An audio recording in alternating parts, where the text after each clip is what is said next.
It's Warren Doyle for the Blue Room down on the south coast at the Vitality Stadium, where it's finished Bournemouth 2, Everton 1.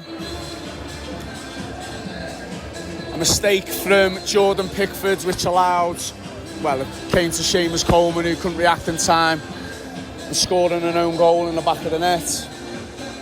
And a game really summed up by Everton's pure lack of quality. There was parts of the game where Everton did okay, did well, puffed and puffed, but ultimately never looked like scoring, never looked like doing anything, never looked like showing anything, doing anything properly in the final third. Beto came on and did brilliant, where he actually looked like someone who wanted to win the ball and attacked the crosses and managed to get on the end and force a mistake from the Bournemouth goalkeeper and got us back into the game 1-1. And you think probably should take that, looking at other results going in the Premier League today, you think that's probably enough and probably do us. And then I think the own goal just summed up the total lack of responsibility this Everton team are currently taking. They don't want to put the bodies in the way to score. They don't want to put the bodies in the way necessarily to defend anymore, which seemed to be a thing that we were famous for in the early part of the season. And questions now turn to the manager.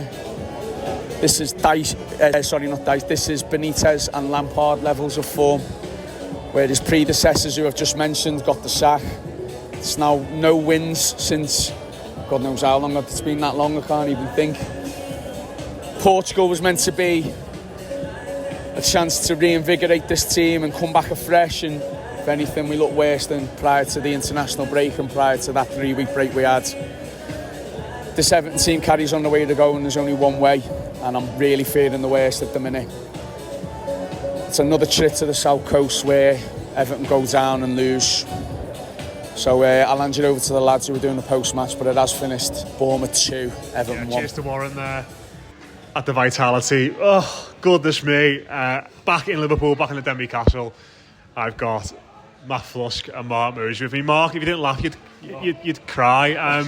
Just when you feel like this football club can't make you hurt anymore, you see Seamus Coleman, the most beloved player in that squad, after we've just seemingly got a point back, which we probably did deserve, in fairness, just decided to cushion one into his own net at the end to seal the point for Bournemouth. I've got to go back to you introducing this because I'm going to kill the magic of showbiz here, but obviously we thank Warren ahead of time of hearing what he said.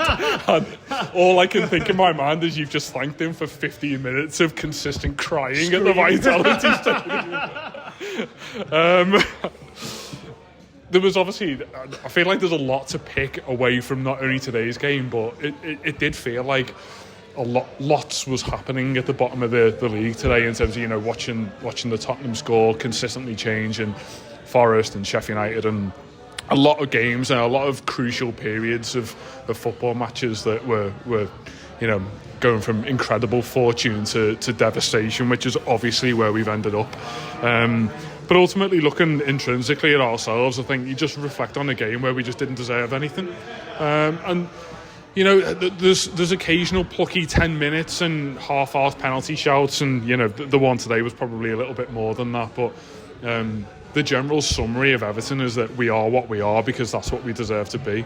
And I think that's it's a really disheartening thing to kind of agree with. But I can think of Everton teams at a similar stage of a season in a similar position that we are, that I thought, not necessarily that you've been wronged, but there's a little bit more about them. There's some form of character or something that I can buy into at this stage of the season, where I think in the next 10 games there's enough resilience there to dig us out of it.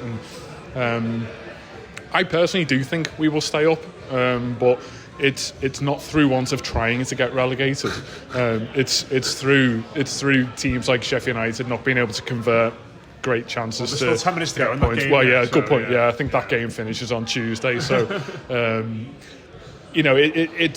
it's a matter of circumstance that Everton will survive the season in my mind, and it's because of what else is around us. But the sad nature of the club at the moment is that nothing's really going to change. I feel like at every moment in every podcast that we do, there's that burning desire for me to state how Sean Dyche should not be Everton's manager, but it's not a conversation worth starting, really, is it? Because there's no one there to do that. There's no money to pay him. Any number of reasons why that is probably not Everton's next move, and it's just we were saying towards the end of the game today, and this is probably, for my money, the least enjoyable season as an Everton fan ever. I'm personally going back to 1995 here. We've seen some pretty horrendous times, but certainly at an age now where we're able to understand, and I was fickly told that 97, 98 was bad, but being only 10 years of age, I could just assume my dad was lying at that point. But now there is no mistaking the fact that we are really, really bad at the thing that we exist for, and I think that is so disheartening. And as I say, you can go back to Frank Lampard's seasons where you think there's some form of energy within me to listen to a rallying cry. If Seamus Coleman is the one who comes out and gives us that today, then I am unfortunately done with this. How are you feeling, mate? Flat, deflated, no energy, pretty much like the performance today.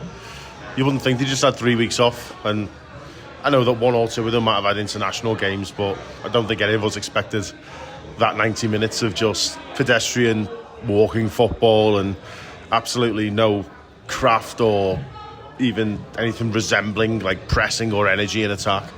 It was just start to finish, just grim. And did we deserve a point? I mean, maybe on the basis that Bournemouth maybe didn't deserve 3. It's just similar to us probably staying up this season. It's not it's not like we deserve to earn a point. It's just those around us or the other team on the pitch didn't deserve to take all 3.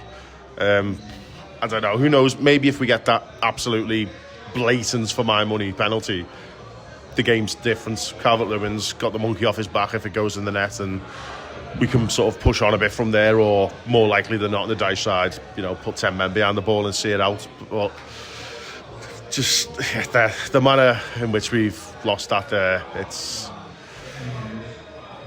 incomprehensible, but at the same time all too predictable for Everton, isn't it? And Coleman, of all people, I mean, he must be up there now. What's he? I mean, I love the bloke, but what is he doing there? It's just a moment of is that just that fella who is at the end of his career, who's not played much recently, in the last minute just making a mad decision? Well, hasn't he just come off 90 minutes for Ireland? So he might be a bit mentally tired. I think maybe he thought Pickford was there and he was just chesting it back to him. And I don't know. Are we a team who chests the ball back to our goalkeeper calmly in the 6-yard box? That it just, I don't think we've ever been that when we were at our best. Never mind now. Looking to play it out. But yeah, I mean, I've come on this after losses and draws and said, it feels like this game early in the season and the pieces aren't quite slotting into place. After that, after 3 weeks off, I just feel a bit lost with it all. And now Tuesday, Newcastle. Well, what's left of them anyway? I'm expecting a harden, to be honest. I think there was enough evidence for me today in the last, since we conceded 25 minutes, for me to not get angry about the penalty.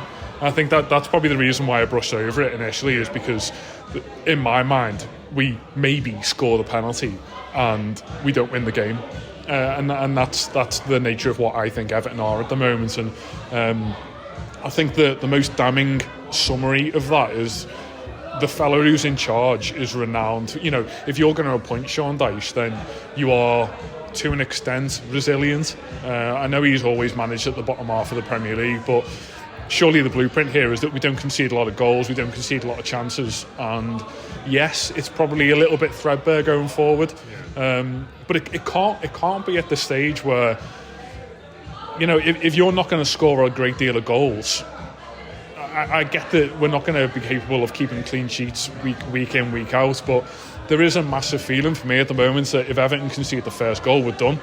And I appreciate we get an equaliser today, but there is always, for as long as there are seconds left of a football match, there are opportunities for Everton to get beat in it. And it seems as though Sean Dyche teams, for me, you're not looking at conceding flippant goals, you're not conceding the first goal, you're not conceding late goals. You know, you are, to an extent, fairly strong, and there is that element of kind of resilience at the back, and I just don't see that at the moment. I will take, if we're going to hold our hands up and say, you know, we're appointing an Allardyce in years gone by, or we're appointing a Dyche, you know, if we all agree that we're not going to score a great load of goals and we're not going to play fluent football, then you know what, that is what we are. But I don't get what the benefit is anymore. I don't really understand why we are, well, obviously big picture stuff here, I understand why we are putting up with this, but I feel like in any other situation he wouldn't be the manager of Everton. And how many more times do we? Absolutely. I mean, you know, you can go back, you know, all of those years I spoke about earlier of how bad this hobby has been for us all. You know, this is statistically the worst it's ever been. How many more times do we have to go to that fucking coast of Britain to find out that we're not good at footy and our managers are crap? What is it about there? But like, I mean, because I said to you today when it went at 1-1, I was like, we owe these like a late, like heartbreaking winner, and obviously in the end we conceded it. But like every time we go there, like we find like a new way to like just fuck it up in spectacular fashion, don't we? Like we've done the late, gone ahead, and then they pulled us back. We've been 2-0 up and surrendered it. You know, we've done now our own captain just chesting one into his own goal in the last minute. Like what? It's the new derby. I think I've stopped caring about the derby and admitted defeat away, that much. Yeah. That Bournemouth away is for me the big one. Yeah. And the fact that Junior Stanley's lad didn't score today is the only surprise. Whether he is a footballer or not anymore, I do. Oh, he'll still score. But yeah, it obviously is one of those places that we really struggle. You know, if I'm mentally picturing the last time we did anything of any form of stature there, I'm probably going back to, you know, Rom and Funes Mori being involved. That was the game we threw it away at the end, wasn't it? Yeah, fantastic, obviously. Won in the FA Cup there. We won in the FA Cup, yeah. I remember Delafeu and Lukaku briefly doing football, but yeah, it is one of those places. You know, I saw a lot of pictures from outside the ground today, and it's very hard to not envisage 14,000 Bournemouth fans just having a lovely day, having a couple of nice pints in the sun, because same old Everton came down for their annual last-minute beating. It does feel like, I know you were sort of like joking a bit about the derby, but I imagine their fans look at us in the same way their fans do. It's like, these will find a way to fuck it up. Like, you know, whatever the match situation is, whatever's going on, if they're here and they're playing football, they will find a way to throw away a good position, and ultimately we will be the ones who have the last laugh, because it happens all the time. It's what Fulham at home was to us when whoever in that fixture was at home used to win the game every season, until we started letting Fulham win at Goodison all the time. But yeah, there is that semblance of just inevitability about Everton for all the wrong reasons, sadly, isn't there? Do you want to go into the penalty, Matt? It was a penalty, wasn't it? I suppose it's mad they didn't get referred. Everyone just seemed to stop because I think they thought it was a penalty. Like, I know there's been a lot of people online saying why aren't our players getting the referee's face, but it felt like such an obvious decision that it was just going to be given, and then it wasn't given, and then it's like, right, this is going to go to VAR and get given. But I mean, I don't know if the touch from the defender is enough to fully like poleaxe Calvert-Lewin, but it's enough to bring him down, and I think it's enough to make sure it's a foul. He's volleyed them across the knees, and if you look at the two penalties given to Newcastle today, both the exact same thing, where Gordon's come in from behind and just wrapped his leg around so that the defending player kicks it. And they'll look at those two and give them both on VAR. But Michael Oliver, the VAR today, has looked at that, and they check everything, and he's had a quick look at it, and he's seen the slow motion replay, the full speed replay of a Bournemouth player just kicking him right across the knees and then going down, and the entire Bournemouth team stopping dead. And it was like the referee had blown his whistle, wasn't it? The whole game stopped for about 4 seconds, and they went, all right, we're still playing, because every single player on that pitch thought it was going to get given, and then they haven't even done a proper check. They haven't stopped the game, they haven't sent him to the screen, nothing. And it really just begged belief. And I'd say what Mo says, that we probably would have thrown it away from there anyway, but just a chance to find out. Just a chance to find out, you know what I mean? It's just... we still deserve equality in terms of getting those results, getting those decisions. You know, I'm always hesitant to go down the kind of anti-Everton corruption line, but it's hard to. I'm trying to think how far down the league table you have to go before you see another team who you think they might not get that. Forest. Yeah, potentially. Potentially, you're looking at the bottom six and thinking, well, they're going to have to really get fouled here. But, a Spurs side, for example, trying to get a winner against Luton at home today. If Richarlison or Son or whoever it is goes down in that situation, I am sorry, but it's a penalty. It's just a penalty every single time. We didn't even get a brief pause from the referee. The only pause we got, as Matt said, was all of the Bournemouth team admitting that was obviously a foul. It's just... the danger now is that even as Everton fans sitting around here, I'm kind of thinking, well, what's the point? What's the point in talking about that? And that's the kind of nature that you stoop to when you don't get that. Oh yeah, absolutely, yeah. But when it happens to you week in, week out, it's very difficult to take that medicine, really, isn't it? Especially on a day where we have seen penalties given, and we've seen ex-Everton players gain penalties for things that, in my mind, are in no way more of a penalty than that was.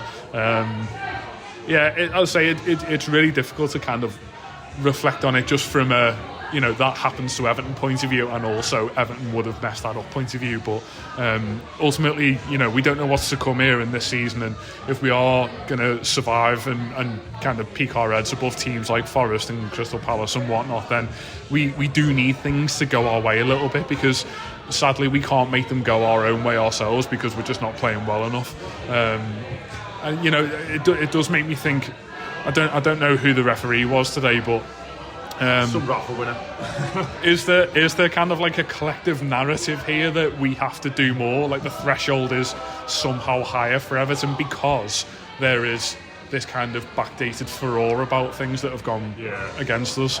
And I think we've definitely seen that at Goodison Park, where officials have, for my money, actively tried to go against the whole let's not play into the crowd's hands. That obviously is lessened at away grounds, but I do think that there is a kind of unconscious bias here towards Everton needing to do more to just do anything. And certainly from an officiating point of view, the only shock for me, and I know that Matthew saw it at the same time, was that the Beto's goal wasn't pulled back for some form of foul on the goalkeeper. Both because look at each other when this is getting VAR'd off now. There is, we know what Evertonians are like. We will always find a way to kind of, mask any form of nice things that happen to us. But there is always that feeling that nature will find its way to make nice things to Everton not happen. And, that one went our way. Just, it wasn't even a foul, and I'm saying it just went our way.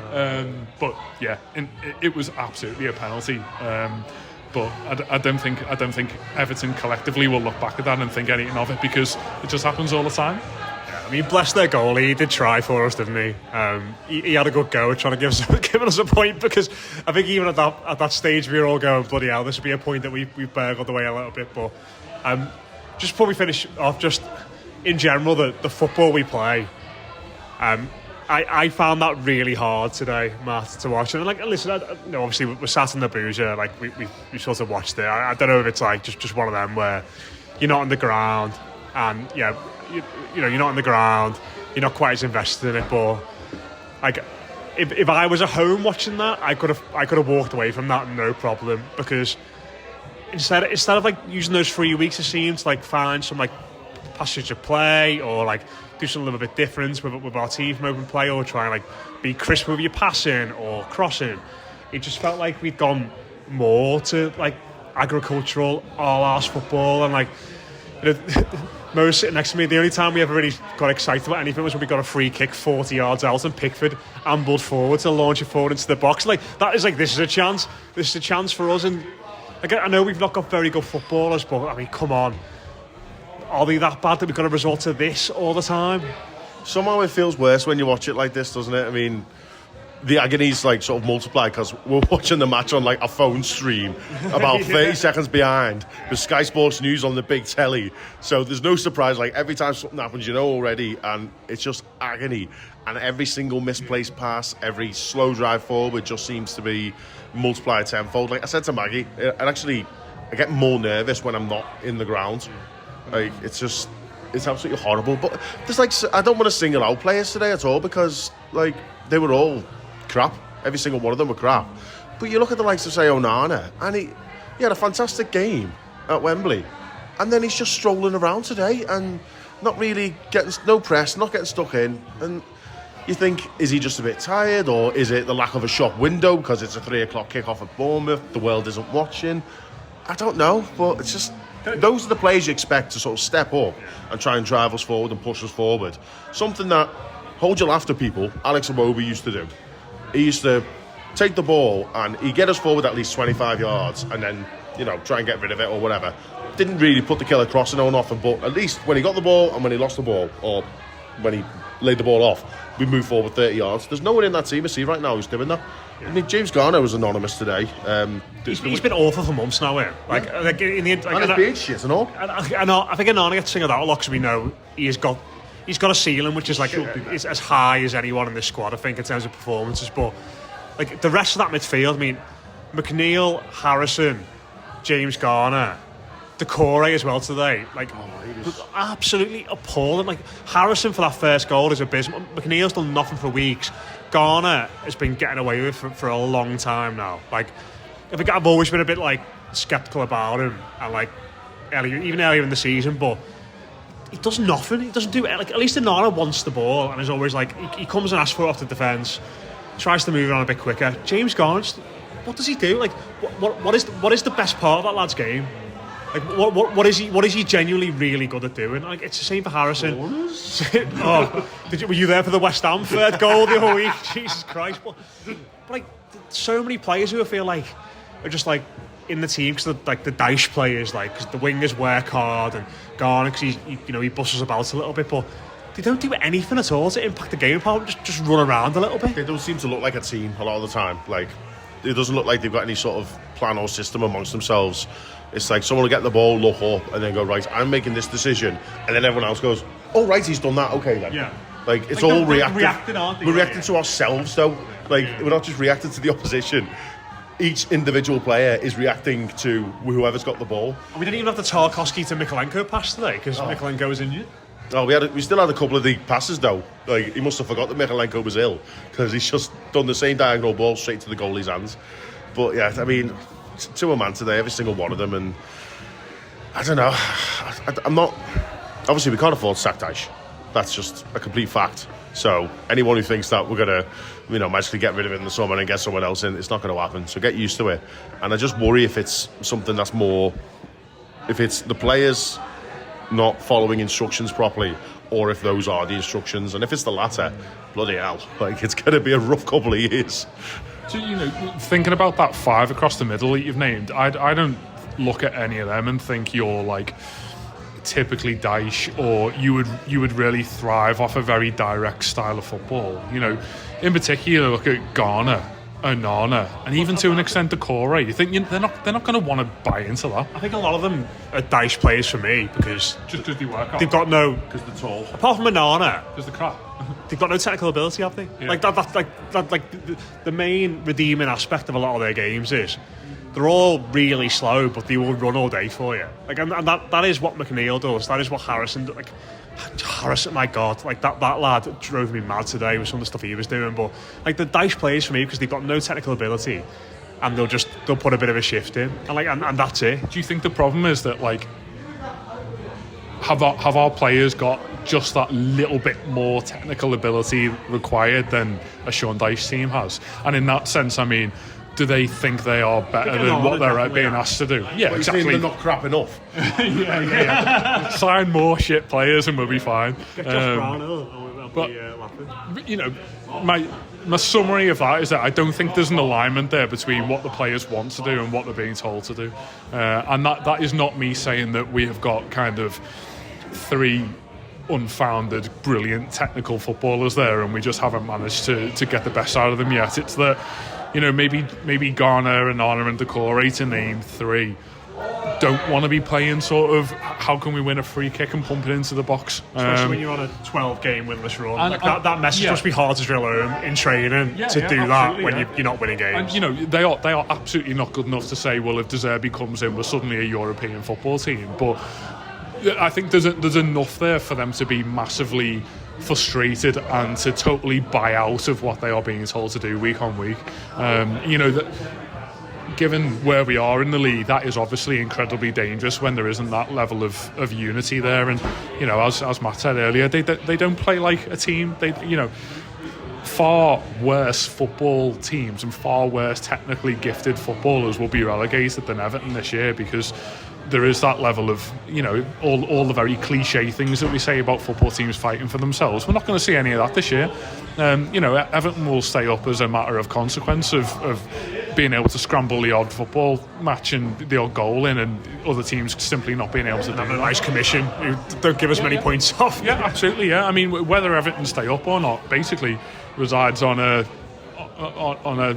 group of people's decision about how many points they're going to take off us, and that is the sad reality of it, and a whole different conversation. But it's something that Everton should be able to guard against by just being good at the thing that they're employed to do. Not even good, adequate. Do you know what? There is no joke about that. All Everton would have to do now is just be bang average. The fact that without that points deduction, where would we be? 12th, 13th? That's insane. A damning indictment of the rest of the league. Obviously none of us know what's going to happen from a points point of view in the next few weeks, but you touched it. Your main question at the start of this was what you make of the style of play, and I could have no less fun coming to do this at the moment. The company's all right, though, isn't it? Yeah, thanks, mate. Yeah. Loads of decent taps on, like. But in terms of proactively enjoying your leisure time, Everton Football Club is not the way to do it. We've had, believe it or not, we've had worse teams. But I think the fact that we've got a couple of players who have got that higher ceiling at the moment, and there's not many of them, but there are a couple of lads in that squad who you would like to think a manager will come in and say, he's going to be a statement footballer for us. We're gonna play to his tune, and the rest of you are going to have to try and keep up with him. Because and I am thinking of someone like Onana in that situation. Absolutely, yeah. These lads want to get the ball on the deck. They want to play progressive football. They want to play in between the lines. We want to get the ball into Calvert-Lewin on through balls, and we might get a couple of goals like that. I felt sorry for Calvert-Lewin today. I suppose he was alright today. Yeah, he the amount of times I looked at the screen and it was Dominic Calvert-Lewin and 4 or 5 lads in red and black around him, and you think, well, sadly, the nature of what he is being asked to do by Sean Dyche, I imagine, is control that football and do what you can, get what you can, get a foul. We said it tongue-in-cheek a couple of times during the game, but I honestly think that Everton's kind of attacking strategy at the moment is to make the best of the situation, win free kicks, win throw-ins, win corners, and we'll try and lump aimless balls into our 2 massive lads up front and see what happens. Ultimately, we've scored a goal from that today, but if I think the thing that Everton fans, certainly from my moany arse Park End critique, would always be, what do these lads do in training? What do we work on? What's our strategy on the ball? What's our attacking blueprint? You couldn't convince me to make an argument for the fact that Everton have, in inverted commas, a way of playing football today, because it is just, you might as well flip a coin every 20 or 30 yards. It's essentially like a shit English version of NFL, where we try and progressively just clamber our way up the pitch 10 yards at a time, just endlessly trying to gain yardage. And sadly, when we get into the red zone, we just give the ball back. Everton are the fucking Jets, aren't they? Sorry any Jets fans out there. If you support Everton and the Jets, fucking hell, I feel sorry for you. No one to blame but yourself. Oh yeah, I think we'll leave it there anyway. Another game on Tuesday anyway, so good chance to make it 13 without a win. Luckily it's Wednesday, so I've just bought myself a day of solace. It's Tuesday, isn't it? I thought. Oh, I'm gonna have a fight with you both in a minute. Well, I think it's Tuesday, but we'll see. We find a way of getting beat whatever the day of the week is. What riveting podcast this is for everybody. But yeah, cheers to Mose. Cheers to. It's Tuesday. It's Tuesday. Cheers to Mose. Cheers to Matt. Cheers to Warren as well. Even if it was just 2 minutes of screaming from the Vitality, we appreciate it, mate. And thanks to everyone for listening as well. Hopefully things will get better soon. We're playing in Anthony Gordon-less Newcastle on Tuesday, so who knows how that's going to go. But yeah, up to toughies. We'll speak to you again soon.